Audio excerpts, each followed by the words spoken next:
Hello, good evening, everybody. We're back on Diehard Fans today.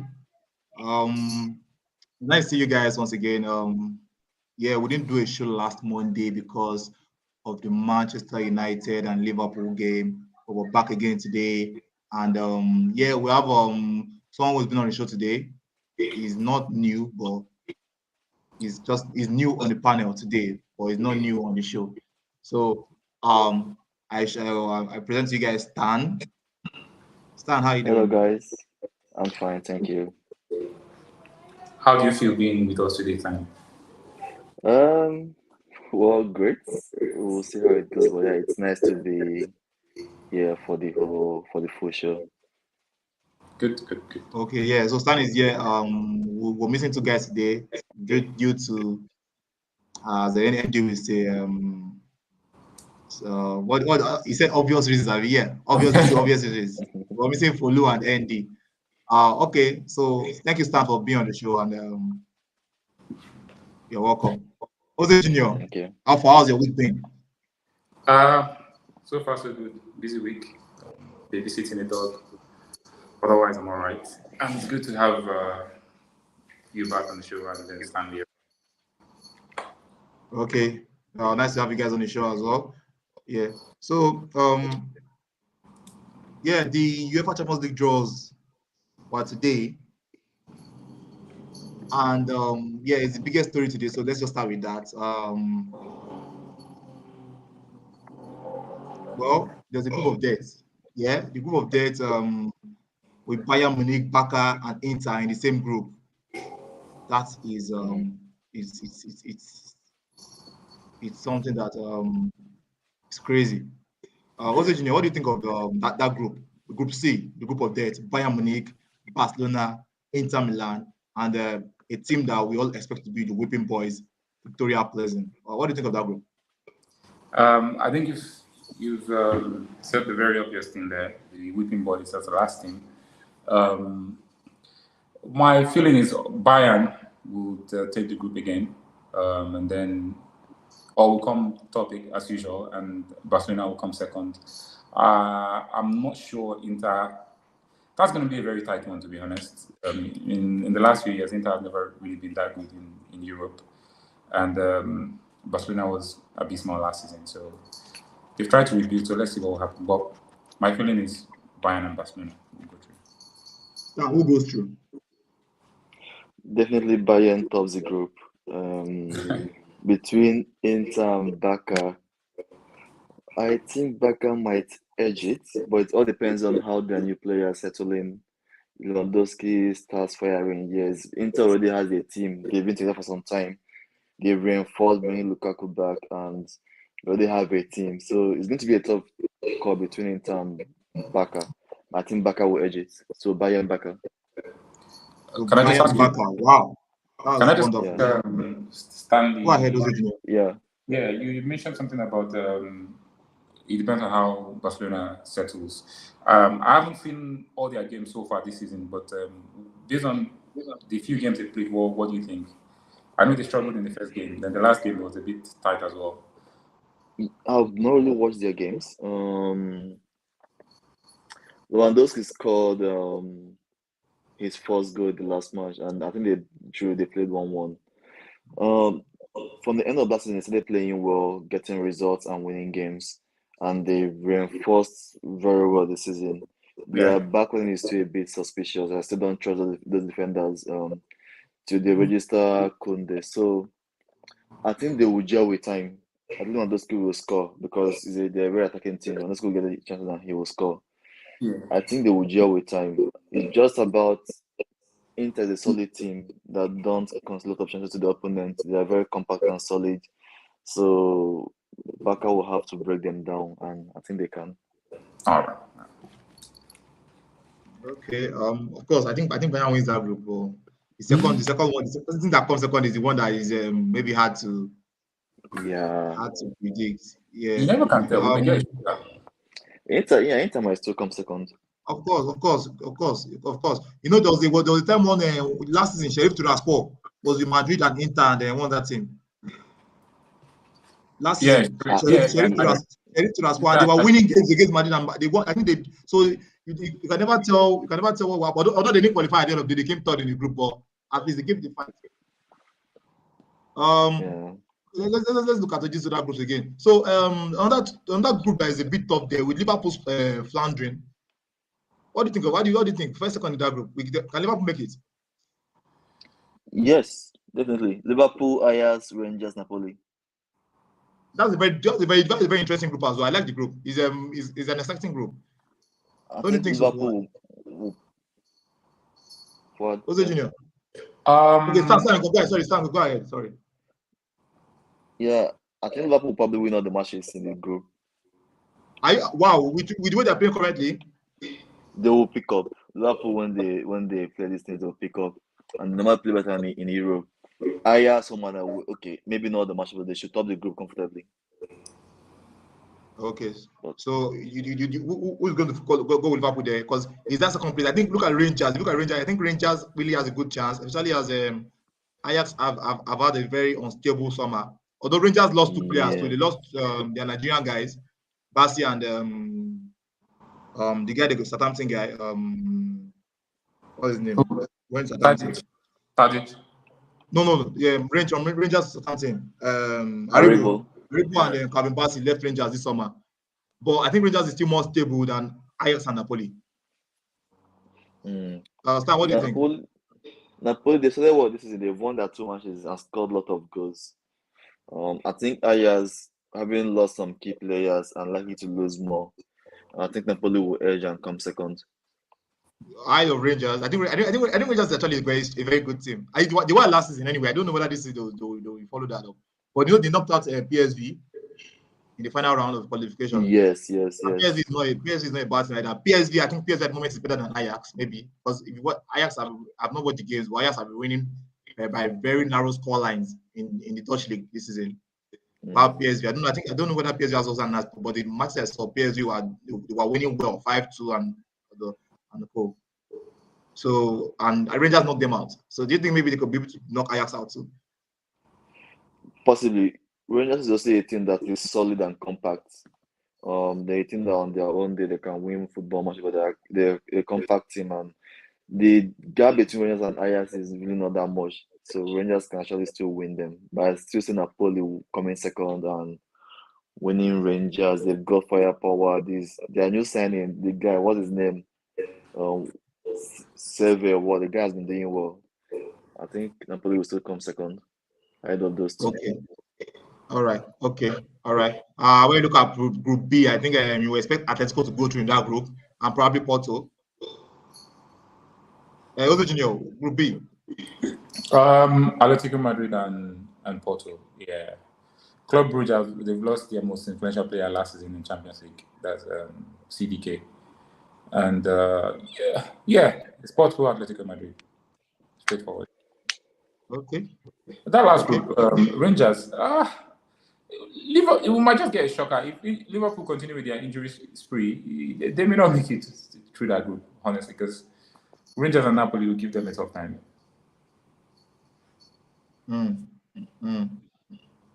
Okay, I think Group E, Salzburg in Group E could be a shocker for AC Milan and Chelsea, because I think Salzburg have been unlucky in recent years. They've had very, very tough groups. They were either not groups with Bayern Munich, groups with Liverpool, but now they're in a group where there are top teams in those groups, but those top teams are not really at that level at the moment, at that level of maybe Champions League pedigree level, AC Milan and Chelsea.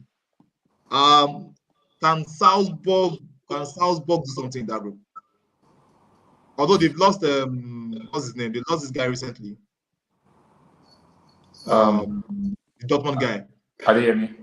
Yeah, Karim Adeyemi. Yeah. So, well, what do you think about Salzburg? I don't think they stand a chance in that group.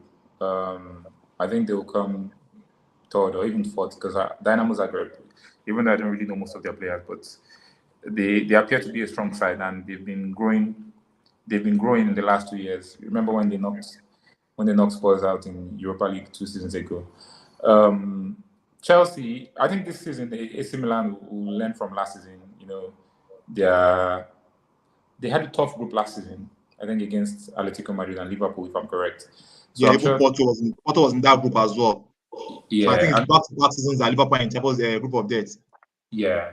So my feeling is AC Milan, their starting 11 is a very young squad. So I'm sure, apart from the veterans like OG and but I think they've gained enough experience from last season.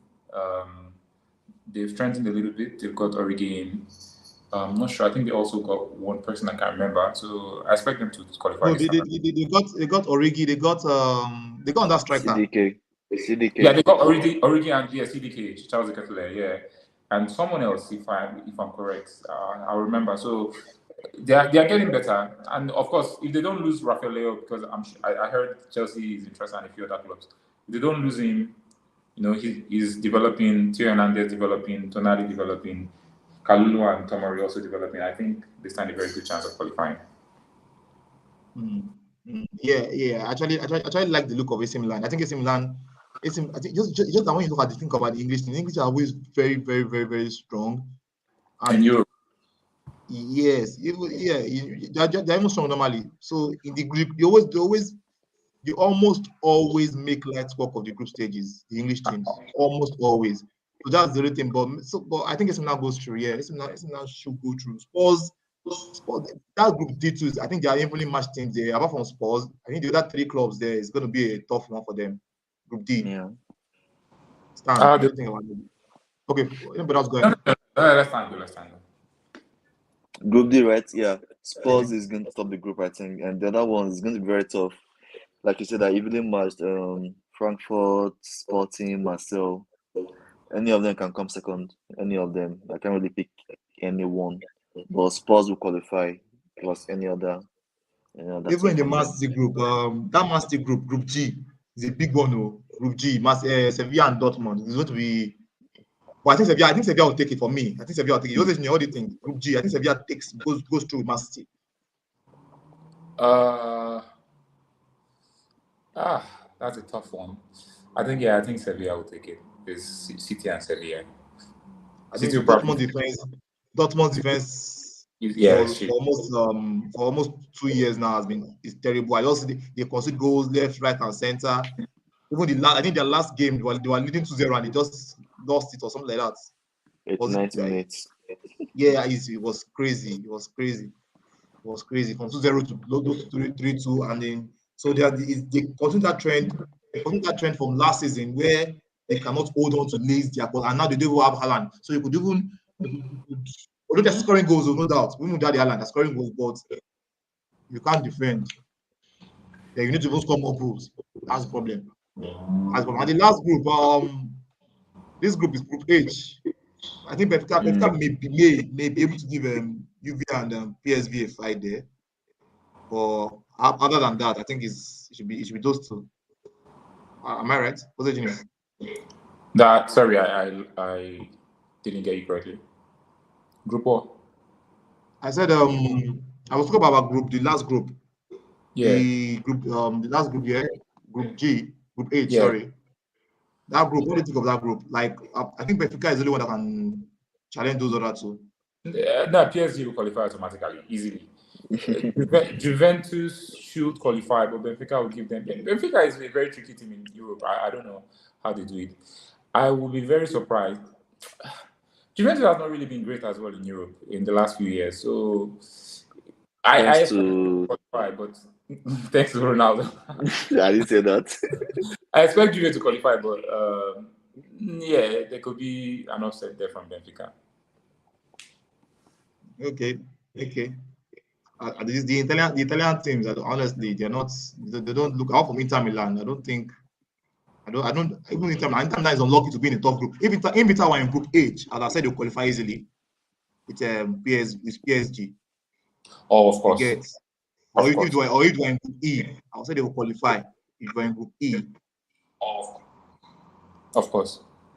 Yeah, or even in Group A, they will qualify. But in that group that they are in, it's going to be very difficult for them. And Juve, I don't think Juve is all that much better than Benfica, really. You don't think who? I don't think Juve are all that better than Benfica. Better than Benfica, yeah. It's going to be a tough one. Okay. So also on the night after the draws, there was guys, we're not seeing your comments, guys. We're not seeing your comments, guys. Which group do you think is the group of death? We all think is Group C in the studio here, but which group do you think it is, and which group do you think which people do you think will qualify from their groups? Do you think Benfica will qualify ahead of Juve? Just give us your comments, guys, please. Give us your comments, guys. Thank you very much. Comments are coming in, not coming in early today. So yeah, on the same night they did the draws. Yeah, I think we all expected this ones. I think is almost. I don't think they should do maybe manager of the year for UEFA awards. Unless maybe the year that they play Euros or something. They should be doing manager of the year because it's always the Champions League winner that's winning it. Yeah. But that's who's winning it. So go ahead, Jose. I just realized something about, when people discuss GOAT managers, Carlos' name rarely ever comes up in that conversation, like main GOAT managers. But people don't discuss GOAT managers. Nobody discuss GOAT managers. I think GOAT managers is something that only more fans discuss. I'm not discussing GOAT manager, but if I should discuss. I mean, fans generally, normal banter when they are discussing, like people, or even in the pundits among pundits in the studio when they are discussing, maybe Pep, Klopp, and they're talking about the top two managers right now. But Carlos' name rarely ever comes up. But if you look at the guy's record, yeah, he has. I think he has the best record for me of all the managers now. If I isn't Champions League as the pinnacle of this thing, just the way some will use World Cup to judge maybe greatest players. If I isn't Champions League, then he has to be the number one of all the current guys. He has 4, right? Yeah. So I don't think does somebody else have 4? I don't think so. No. I think one. I think this guy has 3. The former is Milan guy. What is his name?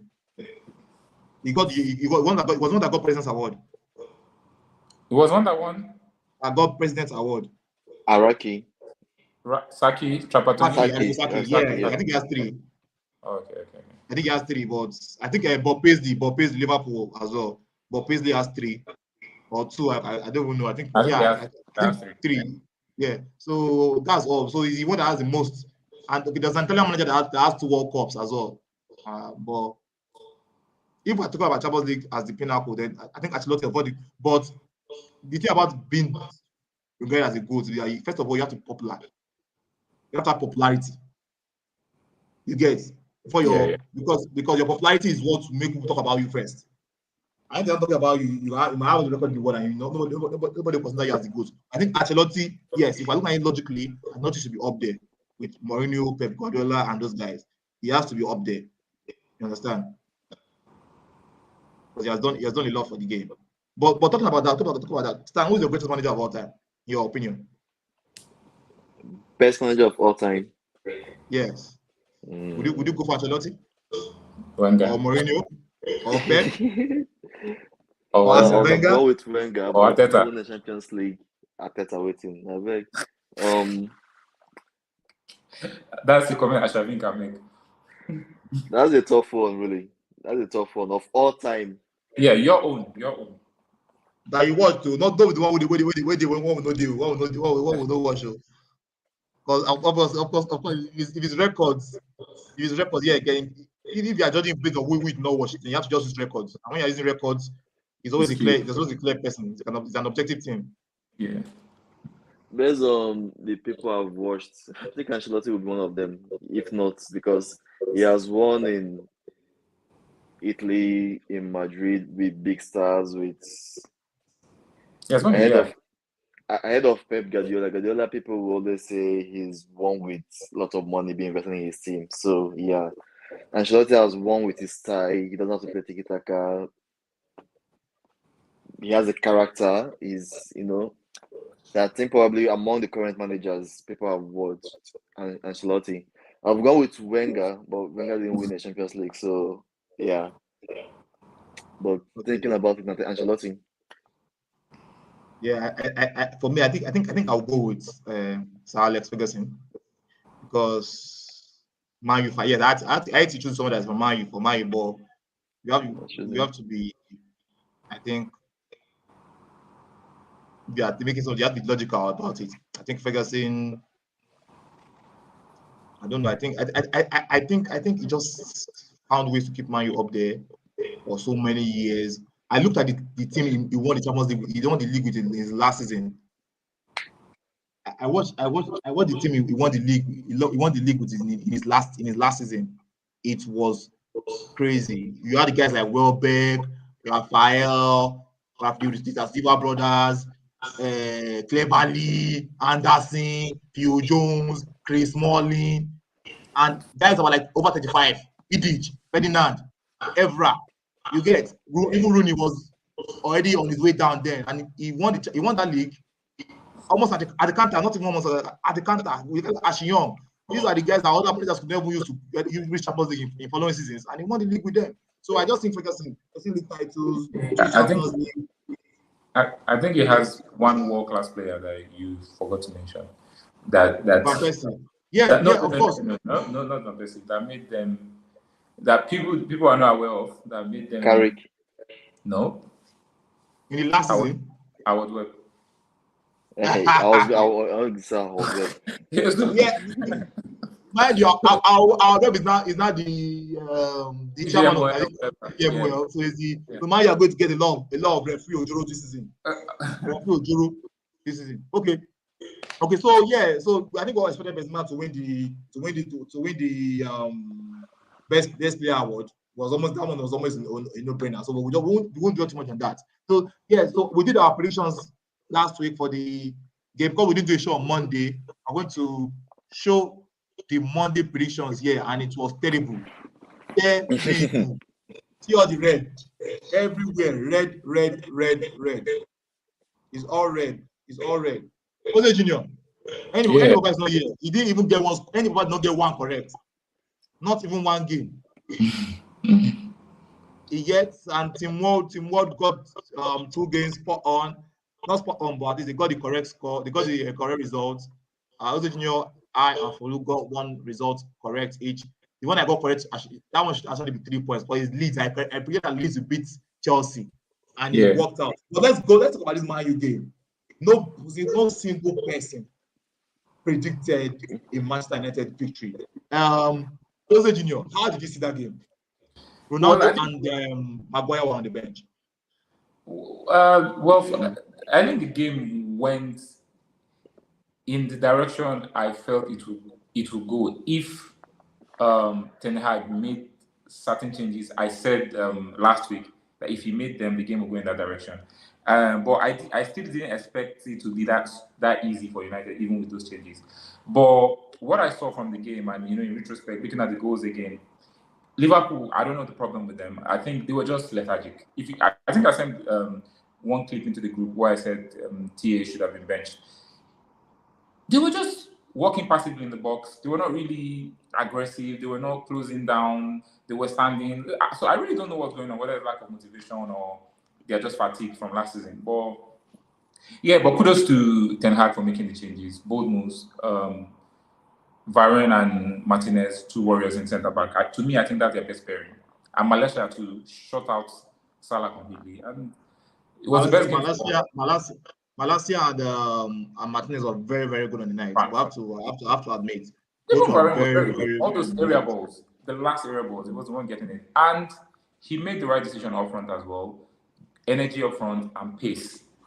So they were getting all those counter, Rashford, Elanga, and even when Marshall came in. So it was a good game for them.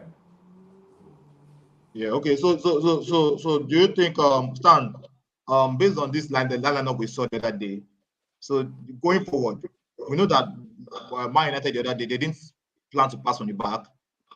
They plan to play on the counter and also press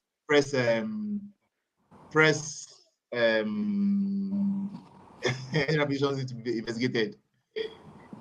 They had intention to press and play on the counter, and they also had the invitation. They didn't want to pass at the back, so he made those changes. Maguire on the bench because he didn't want to pass on the back. Ronaldo on the bench because he wanted to press and play on the counter. So, Stan, do you think those changes will stay, or do you think he's going to want to he's playing against lower teams, he's going to see all those his intricate stuff and play those players again. What do you think? Yeah, I think he made those changes because he was playing Liverpool. He knew Liverpool, they love to press, and he knows his team they are not yet good at playing from the back. So you have to find a tactics that will counter Liverpool and play to their own strength. So I don't think it's going to play like that going forward. Playing their next match against Southampton, the Hag is one that likes to keep the ball on the ground and play passes. He's going to try to implement playing from the back. So against Southampton, he's going to want to play from the back, and they will still get caught up by some other teams trying to play up by the back and score them goals. Yeah, but this we've seen them in the past with Arsenal, with Guardiola when he came. Initially, the team will make mistakes playing from the back, and with time, they get better at it. So he'll continue in that direction. They will still make some mistakes, but with time, they will improve. Of course, playing But from the back, against, he always starts with mistakes. I yeah, remember Pep, I think it was fourth or third in the first season, and there was lots of errors at the back. Lots, almost yeah, every game. There was a game that Norwich beat them 4-0 or something like that. The mistakes in the back was, but as time got on and bringing they get better. quality players and still training, things got better. Otamendi was useless. He became very good at it. So that's how it is. You have to keep trying to affect something. Yeah. Okay. So Jose Junior.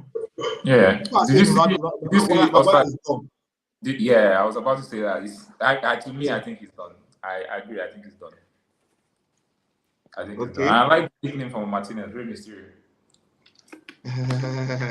Okay. A United team without Ronaldo sometimes will perform well. Ronaldo is good, but sometimes he can't handle the team load. I don't really understand what that means. He can't handle the team load, but the team won without him. The team was second in the league without him. So why can't he handle the team load? All he has to do is come there and score goals. I think he might be, if I understand what he's saying, I think he might be talking about the press and energy that he brings compared to what the younger players. Or that he doesn't bring. Exactly. But although yeah, that person is very good, but there are some games where for me, especially now that you have Casemiro, I'll play Ronaldo. There's no way you cannot play some teams that will just sit down at the back. People like Bournemouth, all these people.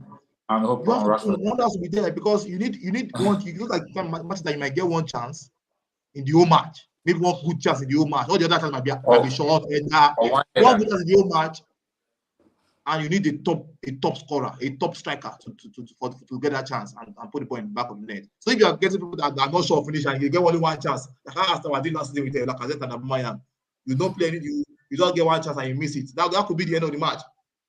So what do you think, Stan? Do you think Ronaldo will be on the bench? I know, yeah, Maguire Maguire right now will have to hope for performances from Varane and or Mysterio, Martinez to get back into the team.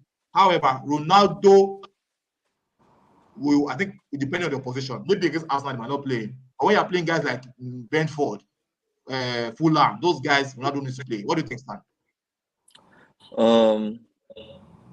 Assuming it stays, because that's the on the table. It is that Ronaldo, when he plays, he will always get you goals. But at times you need to. Before Man Utd signed Ronaldo, I said this: with Ronaldo in the team, the play will be directed towards him. If players get the opportunity, they want to go towards him and cross towards him. So it's less of a team game. But with other players, you see against Liverpool, they were able to play together as a team. Sancho, Rashford. So I think going forward, against some small teams, play Ronaldo. Against those teams, Brighton, big teams that press, that know how to play the game, you might want to play the same thing he played yesterday. But maybe against small teams like United to bully and play Ronaldo, he will get you the goals. Against opponents, unless Ronaldo could even be still important, even in those games that it doesn't start, it might still be important. He can come in here when you need goals. You might need to go towards the end of the match because it's not every time that you will play even that style and be leading the match. You get even Ronaldo came in. I'm not saying it's every time. There are times that you play against us now, you might concede and maybe 2-1 last 10, 20, 15 minutes. Man, you need Ronaldo. What other player will you want to put in your from someone like Ronaldo? Jose, Omoni Adesanya says you are right about what he was trying to say. Okay, thank you your money for your comment. Thank you very much. Thank you guys. Please let's keep the comments coming in. So we go to our let me do on the money has another comment. Put it out. It says, I really don't understand the sentiment with Maguire. The whole world knows one of the problems United have. Why can't they release him or send it to BT and put out good potentials? Osai From our own says, personal take, okay, go ahead, Stan. we the other fans, we're happy You're for Maguire. happy. You're happy for He's him a to play. good, We're happy to he's a see proper him here. captain. He should keep playing, please. But Osai Chicks, he was bought for 80 million pounds. 80 million pounds. They have to collect that money small now. Money He small. has to play. I mean, he has to play. He's the captain. Please play him. I Okay. think another player that I think is done in United is Luke Shaw. If Malaysia continues that way, I'm telling you, Luke Shaw is done. And Malaysia was so good, so good. Yes. Are you saying this guy is beef with Mourinho? You call him beef with Mourinho? No, I don't like Shaw. I never really like. But for the thing with Luke Shaw is, so how many years does he have left on his contract? I think if he has about 2.5 years or one, I'm not sure. So he's not leaving because he's on £200 or thereabouts. So they can't offload him. He's going to be there for the next 2-3 years till his contract expires. But why would they lose Shaw? They only £200 a week. Why are you smoking that club? I mean, I think United. Why is Shaw earning £200,000 a week? I don't say money. It's Man United. I don't say money laundering with their contract. But if you look at, he's even a fool. He's not like he's a CM or something. He's a fucking fullback and he's earning $200K a week. Wow, that's crazy. It's crazy. It's not even like Trent or something. Well, anyhow, so Osai Chuk says Rashford was good because Liverpool played the high line, which most lower teams won't play. That's what I was saying. Martial should start with Ronaldo. Maguire is what they call bad debt, and that's what to be written. That ought to be written off. Let them count their losses. I'm sure that was he meant. He meant losses. So let them count their losses. Okay, so let's move on to on that topic. So yeah, so those are predictions. So now the table now is looking like this at the moment. 11 points for Fulu. Not yet today. Fresh Prince 6 points. I'm the carry the table down. Any Baba 10 points. Any Baba 0 point 10 points. As I close the gap for him to 4 from 5. Jose Junior 13 points.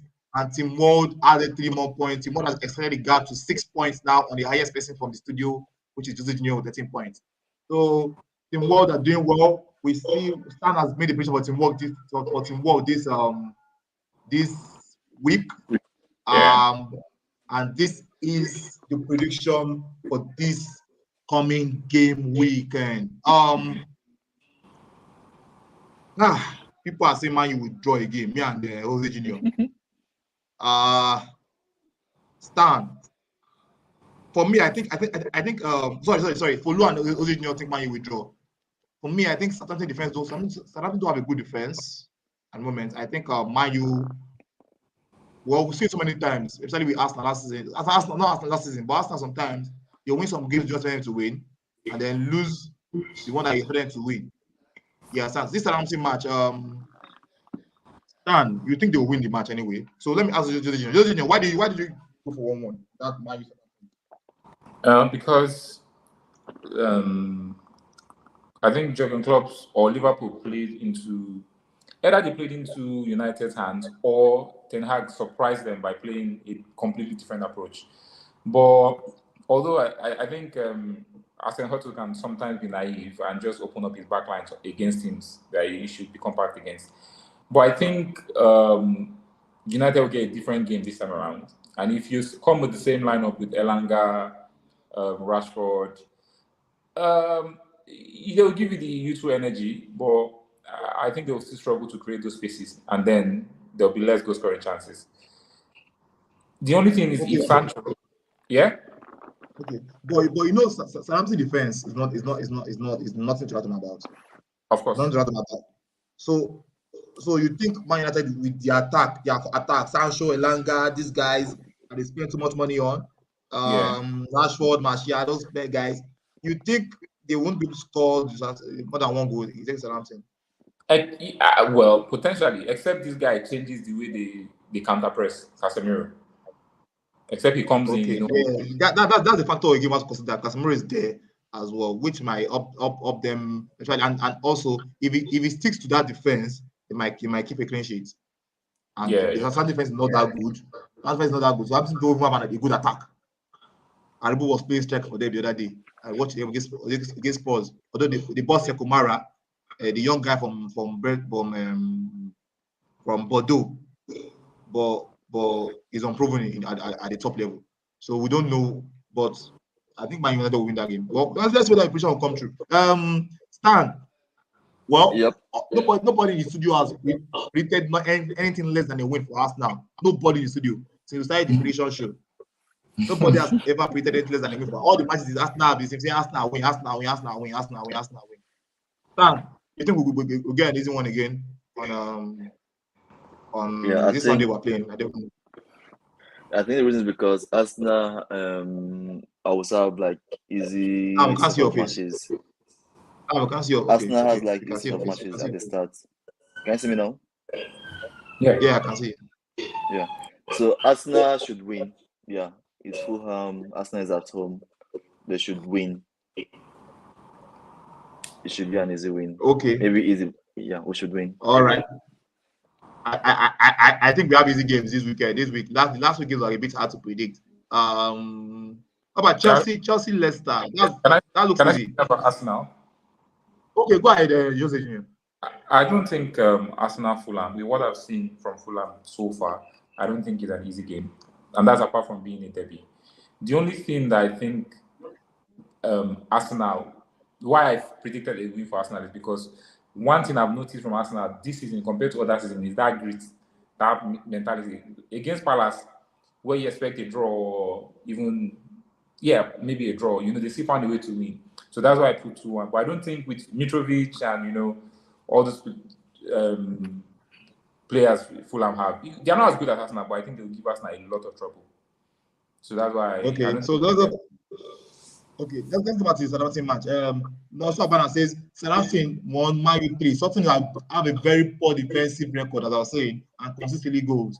I expect Man Utd to maintain momentum and score early on. But Southampton to score late on. This guy don't watch his match show. Don't watch. Because I'm not going to go play correct score like this. So Man U 3-1 for me. Now, so you don't watch the match before. Aside Chooks, Casemiro is big for their midfield. Absolutely. Even as a United hater, I think they have a good manager and might do well this season. I agree. And also pretend Arsenal match. Also says Arsenal 2-0. You worry of Fulham. It will end 2-2 if Fulham score first. This guy is giving us the exact match pattern.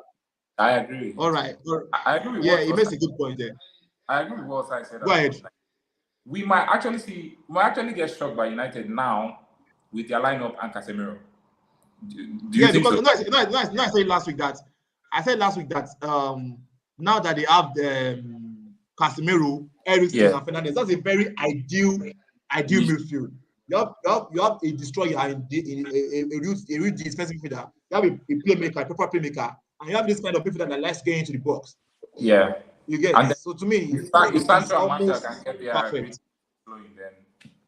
Yeah, it's just the wingers now that maybe might have that about them. And you have a workout striker, you get, and so it's team is looking good now, especially with the way performance that Baron and the other guy put on the other day. This is a big one. Arsenal will win 10 straight games. Wow. Well, let's explain Liverpool. Wow. Arsenal, 30 points. Arsenal will beat this current Liverpool. 30 points. Wow. Martinelli wow. Okay. Arsenal will win this one, but not easy. Yeah. I agree with that last. I agree with that last sentence. Saliba and Gabriel to have a very tough time against Mitrovic. I agree with that. I agree with that statement. I agree with it 100%. Mitrovic is going to give those guys problems.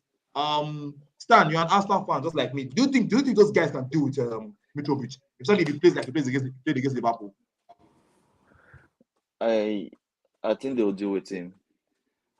I think Mitrovic, he's going to want to bully, hold up play, and use his physicality to bully the defenders. But Saliba, I trust. Gabriel, I will say Gabriel is someone I don't really trust, but I think they will handle him. He might score a goal, but we'll handle him. I know I don't trust Gabriel. I know I don't trust Gabriel. Gabriel is not good on the ball. He's not. Each time he has the ball, but when it comes to raw defending, not all this modern day defending, all those raw tackling, heading, jamming, busting, destroying, kicking, he's very good at that. I think he's the best at the club in that respect.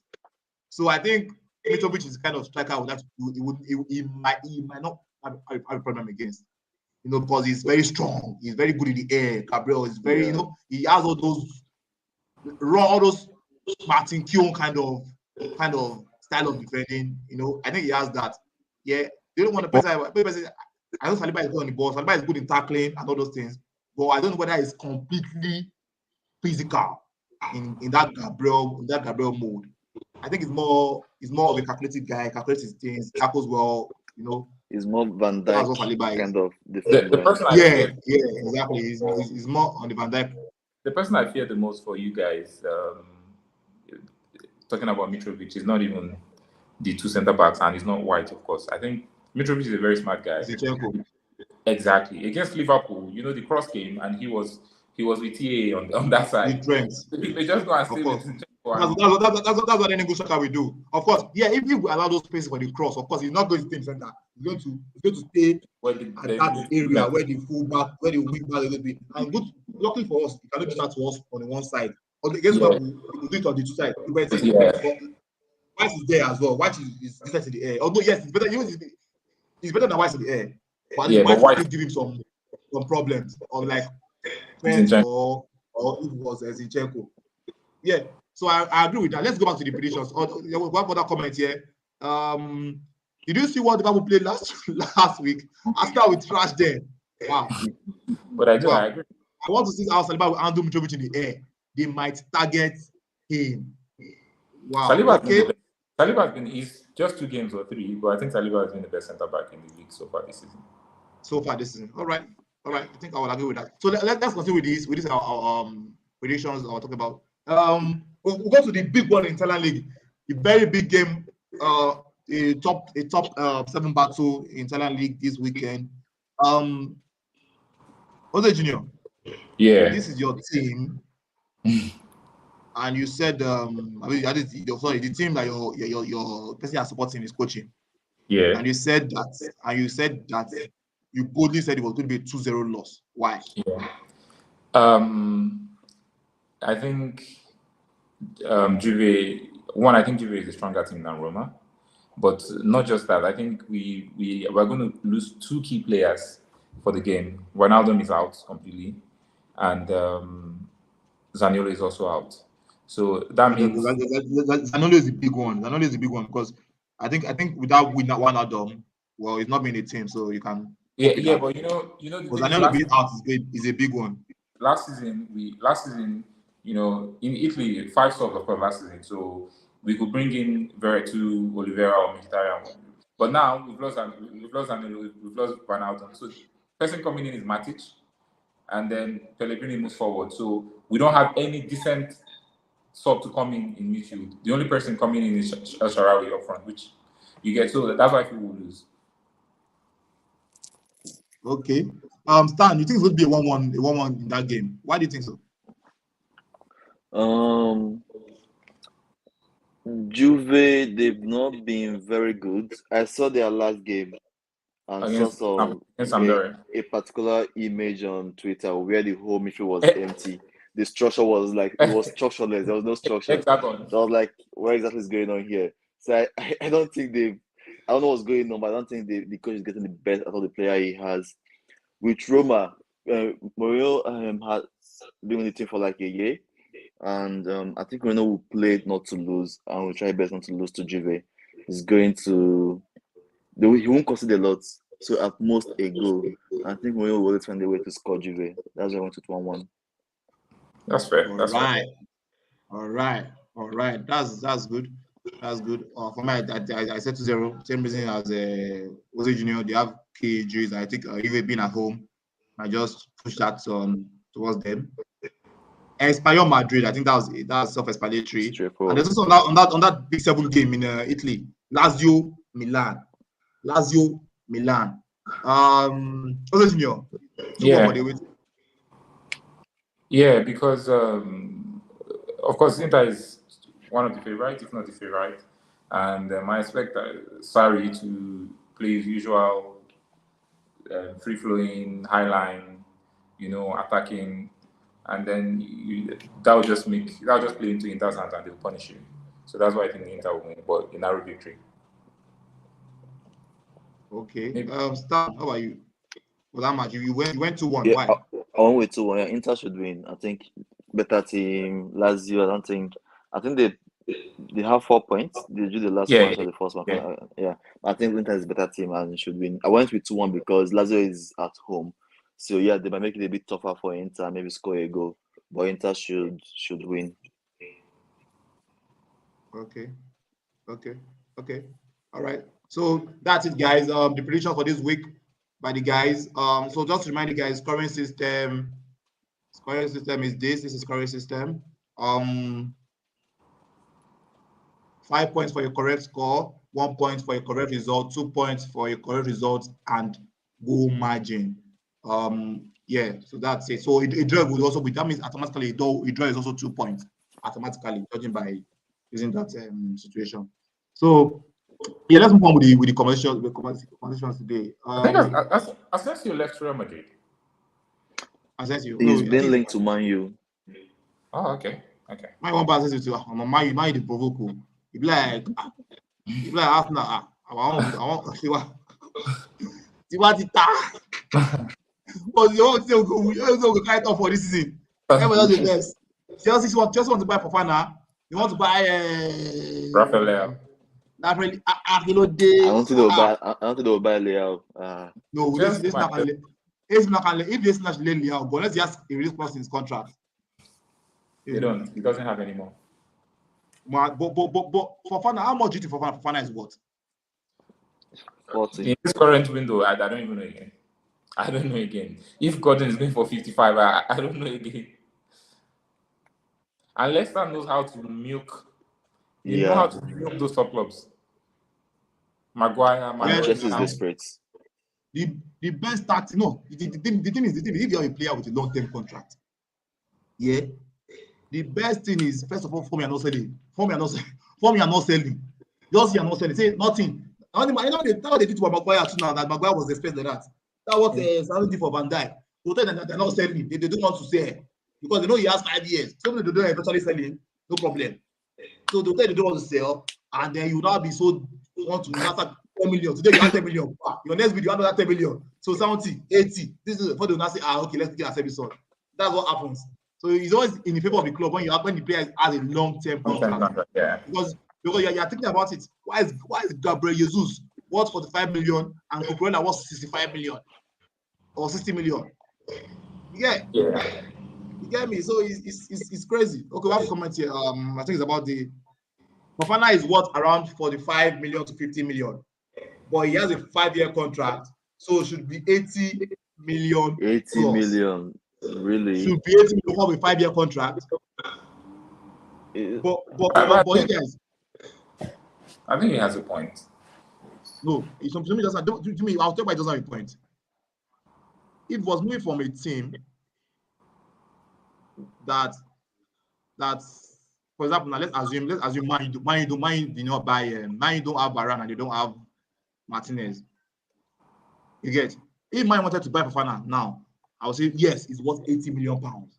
Without it, they don't have Varane, right? You get, but he's moving from a team that does not that has defenders already. You get, do they need him that much? So if they don't need him that much, so that 80 million pounds for me is too much. That brings us to what I was always saying in the group to Paul play. I don't know. He wants to loan Koulibaly, not Koulibaly, Chalobah, Malatya has gone. I know Fofana is better than those guys, but I don't think it's worth. I'd rather keep Chalobah than buy Fofana for 80 million. If I get Fofana for 40 million or 50, I don't mind. But 80 million, I'd rather keep Saliba. But do you think maybe they have the future in mind? Yeah, because when you look at Koulibaly is over 30, 31, I think. Thiago Silva is 37. Abi, how old is he? Yeah, so those two 37. guys are on their way out. Yeah, They I wanted to think get Conde initially, and they lost him. And if those two guys go, you would want somebody to be there in waiting. I think that will always be. Thiago Silva now shouldn't be a regular. Thiago Silva shouldn't be a regular now. Okay, Stan, you want to say something, Stan? I'll say, with regards to the future, there will always be good defenders that will come up. You understand? They don't have to go and spend 70 million on someone that may not really. I don't think it's worth 80 million. I think it's just because Chelsea costed. They appear desperate because of how they be going for trying to sign the defender. They really them went for this player. So Leicester is playing on that, and Leicester will sell. Leicester needs to sell. They've not bought a player this season, and from what I read about them, they need to balance their book. They have some debt. They need to sell to be able to break through. So Leicester will say, we're trying to get the best out of Chelsea. Chelsea should not, for me personally, I don't think it's worth 80 million. I'd rather keep Chalobah, Covio, buy a good centre back. Then next season, there will always be a new centre back that will come up next season. There will always be a good centre back that will also play well for the future next season. John Chalobah can actually turn to something else, just like Tomori. He can even improve and be very good. So that's like Tomori is now. Man, Chelsea at Tomori, it's only 40 million pounds. But for that, the amount they got for Tomori was decent, to be fair. But they should have rather kept him. So in my opinion, they should have kept Tomori, and maybe they won't have had to spend maybe just a loan. You get kind of know they had it for 12, maybe 1 or 2 year loan, and then by now he'll be back to the team. It's all spending it. If you look at Saliba, he looks like a new signing. Yeah, he's fantastic. Like he's so awesome. Like it's like we bought somebody for 70 million pounds. For 60 million, sir. I'm telling you, it looks fantastic. It looks fantastic. Okay, so also there's a player that Newcastle just bought the tall, lanky guy, Alexander Isak. The cost of players this summer is outrageous. Isak, I don't know how many years he had in his contract, but Isak was 60 million pounds, approximately 60 million pounds. Isak cost more than Erling Haaland and Gabriel Jesus. It cost more than Mane. And Isak delivers to that range, to that what his price is saying compared to those other players I just called. Who's the junior? Again, it's difficult to tell. I don't know how many years he had left in his contract in Real Sociedad before he left. Jesus and Haaland, from my understanding, I think they were actually desperate to go to those clubs that they went to. Jesus wanted to leave City. I think Haaland had a release clause. I'm not sure. Isak is very young, doesn't have a release clause. Of course, they played on Newcastle desperation. Newcastle have the money. So it's difficult to tell, but if you look at all the signings this summer, it's still fair, honestly, because he's a decent player, and I think he may turn out to be really good for Newcastle. So you never can tell. 58 to 60 million. Because Martial, years ago, although I think Martial was already had a higher 59 million. Yeah, so no, Martial ended up being a flop. And the price he showed, if Martial was bought for 20 million, you won't call him a flop. Yeah, but that price that was bought for was what made us to say this guy is a flop, because you cannot be 59 million. That was 2016 or 2017, and that was what he gave us. But now let's look at also actually reminded me of some things I wanted to talk about that. He said the market is inflated now. United about to pay 94 million euros for Anthony, an individual winger. You play with Enzo Junior. I've always said that players coming from these leagues, Dutch league, French league, Portuguese league, all these Champions leagues, more or less, not the top 5 leagues. Even top like French league, top 5, but I don't think French league. Even you get why are players coming from the division league costing 94 million euros? For what reason? Why would Anthony? What has Anthony done to cost 94 million euros? Absolutely nothing. I looked at his record. I'm not convinced it's worth 94 million. I saw a few clips. Yeah, very skillful. He has the potential, but I don't think he's worth 94 million. Because honestly, you know, I see Anthony. I watched him in the Olympics. I watched the Olympics very well. He was one player on the right wing for Brazil in the Olympics. To be honest, is flashy. He does flashy stuff. Do you think he will give you more than what Pepe can give you? Pepe that flop now. No, yeah, but you know when Pepe was coming, he had that okay. Yeah. So I don't think. To be honest, I don't think Anthony can do better than Pepe. I don't believe it. Anthony is flashy, but he's like charisma. Even charisma might be slightly better. He's like charisma. He control the ball in a flashy way. He will turn, in normal case that somebody else turn normally. He wants to do something so wow. He will just turn. But all he's doing is turning.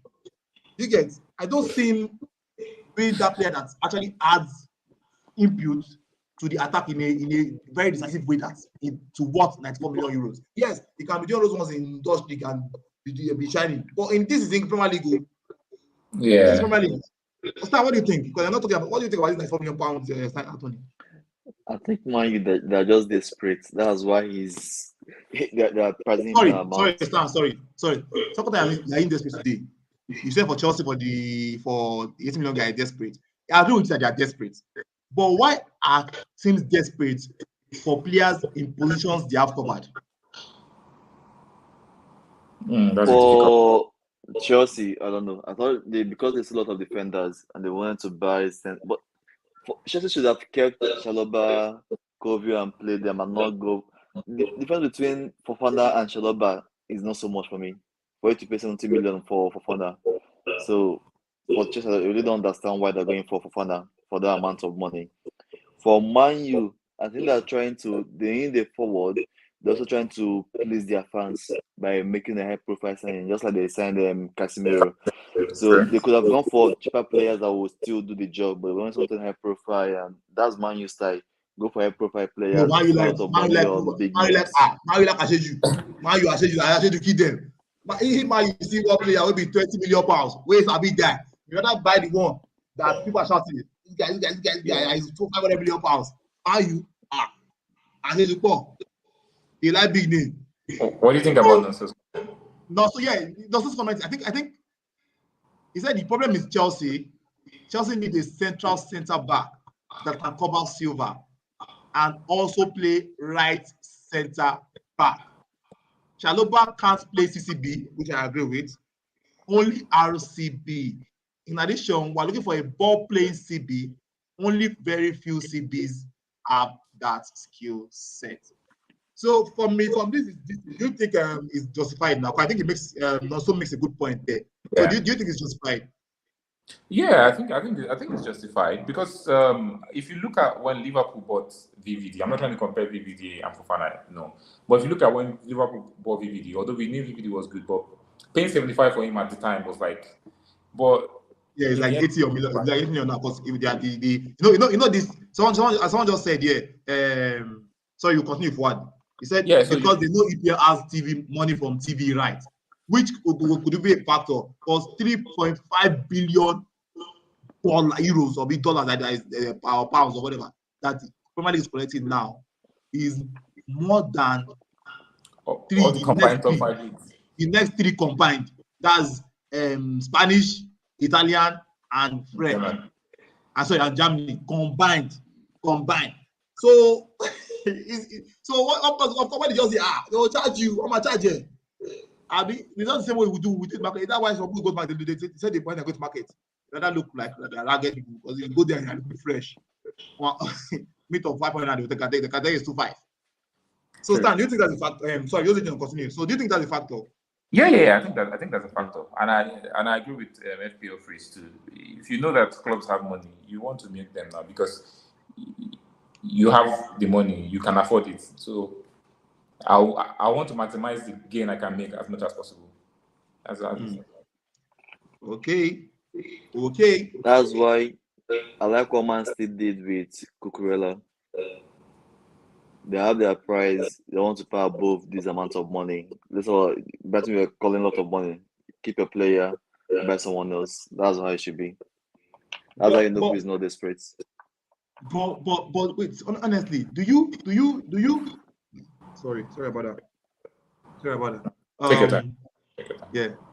Do you think that in the Premier League now, or as the guy said now, do you think that the Premier League now is leaving the whole of Europe behind? That might be the reason why, because look at this ESL thing. You feel that Madrid, Barca, and Juve are up now. They refuse to leave that ESL. They are still there. Madrid, Barca, and Juventus. They refuse to leave the ESL. Premier League clubs, like, for me, Premier League clubs, without Premier League clubs, the ESL cannot be successful. Of course. It cannot be successful. You understand? Yeah. So, do you guys think that one must happen? One of these two things must happen. Either we have the ESL, or something happens with the Premier League that doesn't make them, because very, very soon, teams like Norwich, without rubbish show that we enter. Yes, it's the truth. All these Brentford of Premier League, they will start rubbish show that we enter, and they see Milan. Because if Norwich is collecting 100 million for TV, and the likes of Inter are collecting 30 million. You can buy the best player from me. What exactly? What does that hold for the future of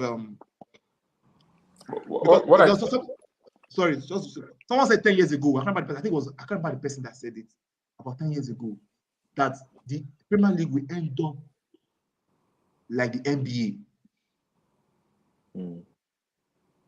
Yeah, like right now, the NBA is like the only league that everybody knows. Do you know any other national league? Have you ever seen any other national league in basketball?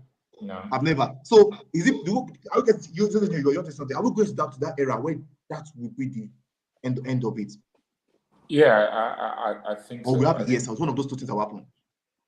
I don't think we'll have the ESL, but I think because the ESL will depend largely on voting, and voting is numbers. So if most clubs are determined don't vote against it, then it won't come to pass. But yes, Premier League can end up being like NBA. The only way it may not happen is if other countries get as much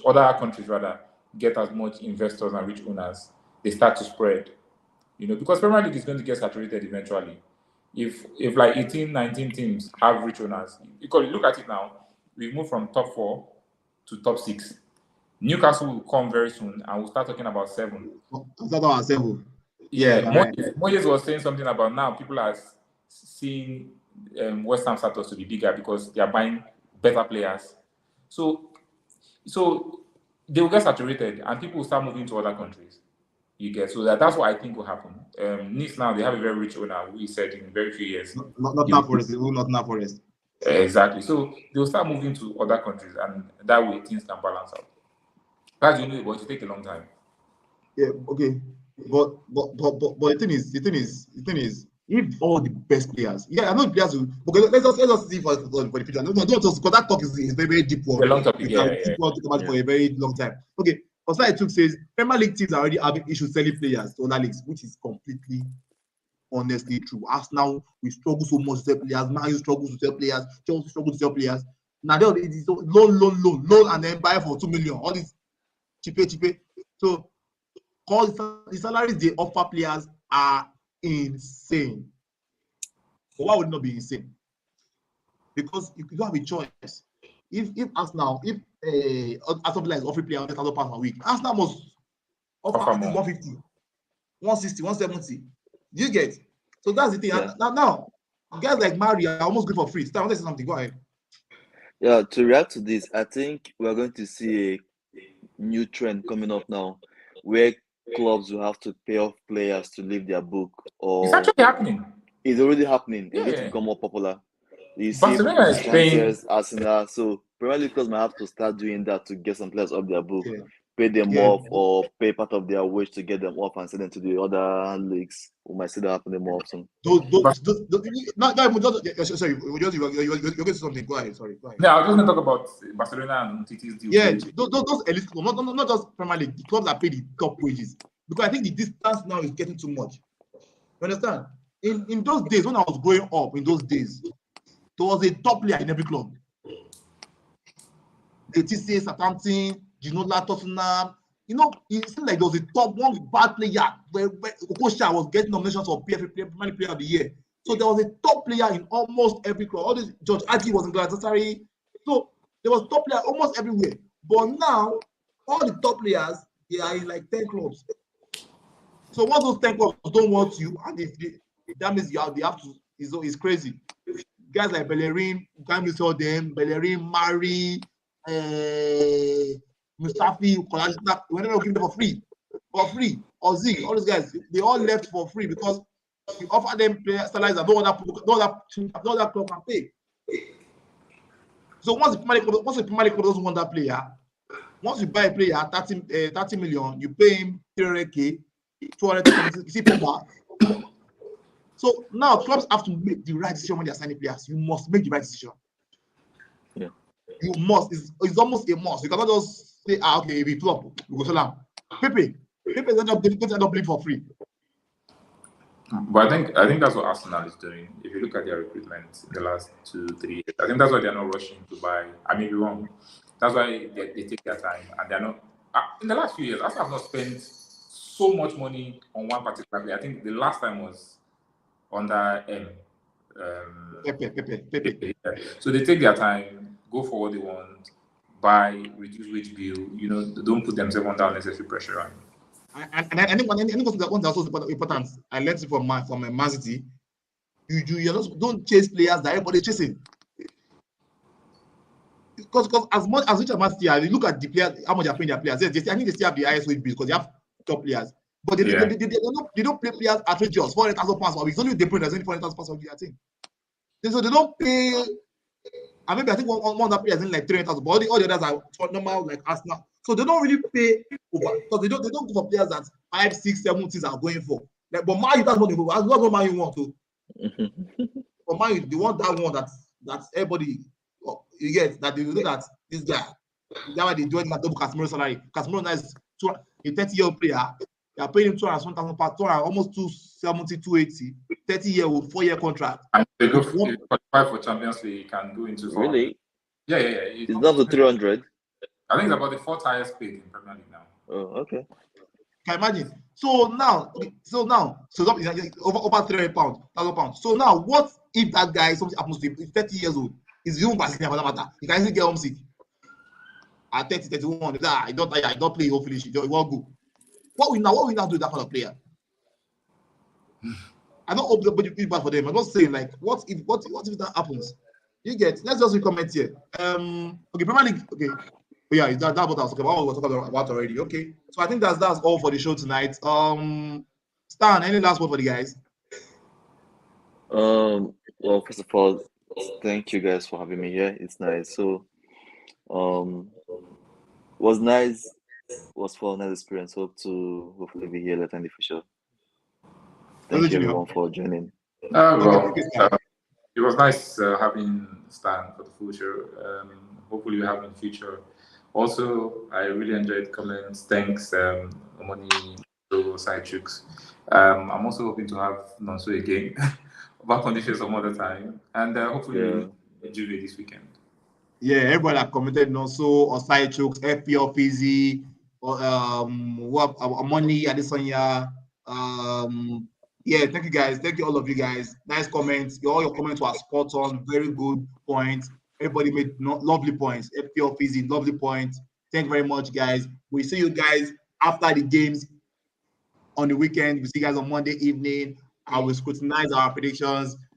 Bye, everybody. Yeah, and also, so before you guys go, next week, next weekend, so we'll be giving our first monthly award for the FPL, first monthly award for the whoever is topping the league. So do not forget that you can still join the league. Up to now, you can join the league. So you can join the league up to December. You can join the league up to December. So please do that if you've not yet joined the league. You can easily win free money. Free money. First prize 30K, second prize 20K, third prize 10K. We're giving our first Manager of the Month award this week on Monday, the Monday show or the Thursday show. We'll be giving our first Manager of the Month award. So don't miss it. Do not miss it, especially if you're in the FPL. Do not miss it. Yeah, and tell other guys that you know that they can play FPL and they think they can win to also join and subscribe so that they can stand a chance. Good night, everybody. Good night, Stan. Good night, Jose Junior. Good night, guys. Thank you.